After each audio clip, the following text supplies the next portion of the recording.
Aksum keessa masjiidni yoo ijaarame Makkaa keessatti bataskaanani ijaarame.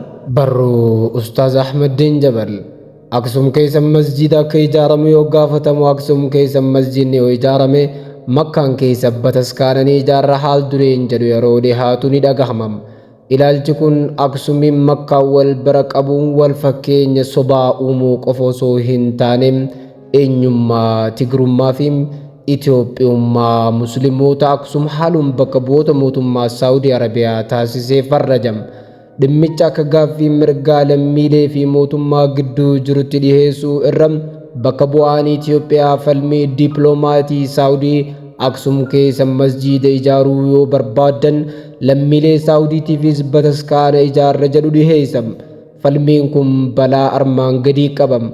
Tokko, eenyummaa fi lammummaa mulquu lammiilee akka ergamtoota biyya alaatti ilaalam miira eenyummaa sabaa fi walitti hidhaminsa hawaasummaa isaanii laaffisam. Lamam, mirga akka haal dureetti ilaaluu mirga heera mootummaatiin kenname akka haaloo ba'uu fi ajandaa haal duree ta'etti fayyadamuuf yaaluun mana kiristaanaa Makkaa dhabamuu isaatiif haaloo ba'annaa fi haal duree godhanii dhiyeessuudhaan. Sadim, moggaatti dhiibuu seera qabeessa gochuu gaaffii mirgaa akka ergama addaatti agarsiisuudhaan akka ittisa biyyaa haqaatti dhiyeessuuf yaaluu.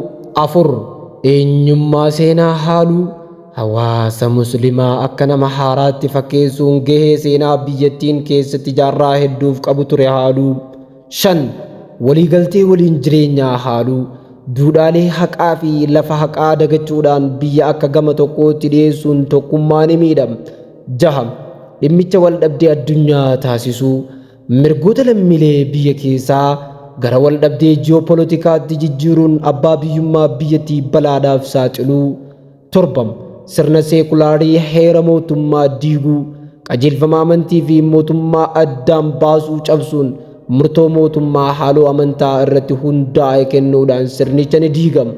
Saddeet, lammummaa sadarkaa lammaffaa mirkaneessuu hawaasni muslimaa mirga akka hin qabneef yeroo hunda marii fi hayyamaan jiraachuu akka qabutti dhiyeessuun walqixxummaa lammiilee sadarkaa xiinsammuutiin ni miidham.